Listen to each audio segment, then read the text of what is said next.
All right, what's up, guys? We're here. We got a 34 foot, I believe. I'll get you that exact number. Enclosed trailer, as you can see, very wide, very big. We have two side-by-sides in it, no problem. We could have moved it up more. Probably fit two side-by-sides in a quad.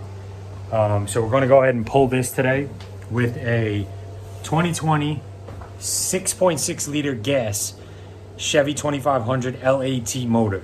It is the gas motor, as I said. And we're going to give it an honest real world review here.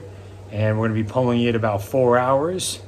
And this is, I mean, the machines together probably weigh over 3,000 pounds. So trailer's probably another, I don't know, 3, 4. We'll check the numbers on that. So we probably got about 8,000 pounds here. 4 people in the truck.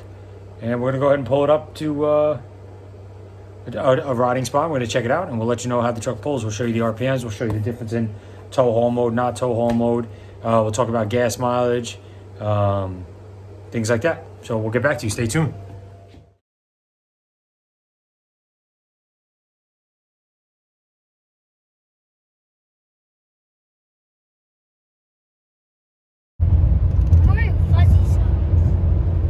Like that's where that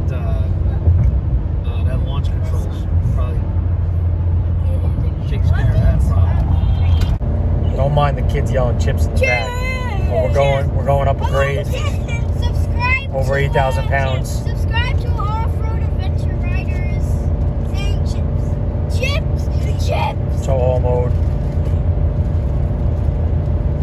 Chips. Chips. Foot's not all the way to the floor though. Chips. Working a little bit. Chips. All right, so like I said, we were pulling probably 9,000 pounds, maybe a little more. Sorry about this camera. My front of the phone is jacked up. But anyway, we learned the hard way that the gas mileage on this 6.6 liter LAT is not that fantastic. Now, obviously, we know that it's not going to be as good as a diesel. With that being said, there's a lot of things that come into play. It's I think it's a 28 foot inside, 30 something feet overall. It's got the extra high ceiling, so the 7.5 foot ceilings as opposed to the normal height. It does have a V nose, but nonetheless, it is like a sailboat behind you. There's obviously drag that comes into play. It was 9,000 pounds. There was points in the trip that we were at 11% grade from a dead stop. I tried things like no tow haul mode, cruise control, various different things. We used a lot of fuel. At one point, we were trying to hold 80 miles per hour. Let's just say we were holding 80. Our fuel consumption was 6 miles to the gallon. It was pretty bad. Then we switched it up and we did 65 miles per hour. And at 65, we went up to 10 miles per gallon. So when you think about that over the total amount of gallons the tank could use, we're talking a difference of 90 to 100 miles per tank.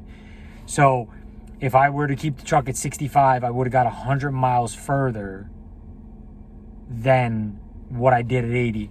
And in this case, I used, a tank to get to roughly 220 miles.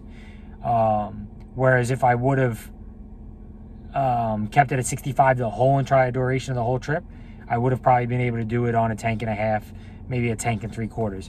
That was not the case because I was doing 80, pegging it up the hills, really just trying to feel the truck out, see what it did. I can tell you this, for the 6.6 liter gas LAT, this is an LT truck. It obviously, I think it only comes in one transmission, which is the 6-speed automatic transmission. The truck does pull. The truck can pull. The truck will pull. It made its best power in the 3,000 RPM range. 3,500 range. Here's the gauge cluster in case anybody doesn't know what it looks like. That's where it made its best power. I never really had to have my foot all the way to the floor. Never really needed it. There was one part that we were at a dead stop. And again, we turned onto an 11% grade and I had to have my foot to the floor.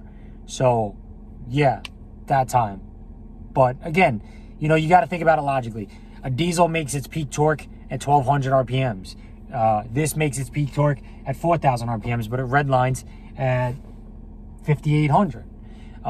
So you're in a diesel and you're pulling up that hill and you're at 2,500. Well, guess what? You're still at the same percent of RPMs that you would be in a gas motor. So it is what it is. It's a $10,000 cheaper option not to have a diesel.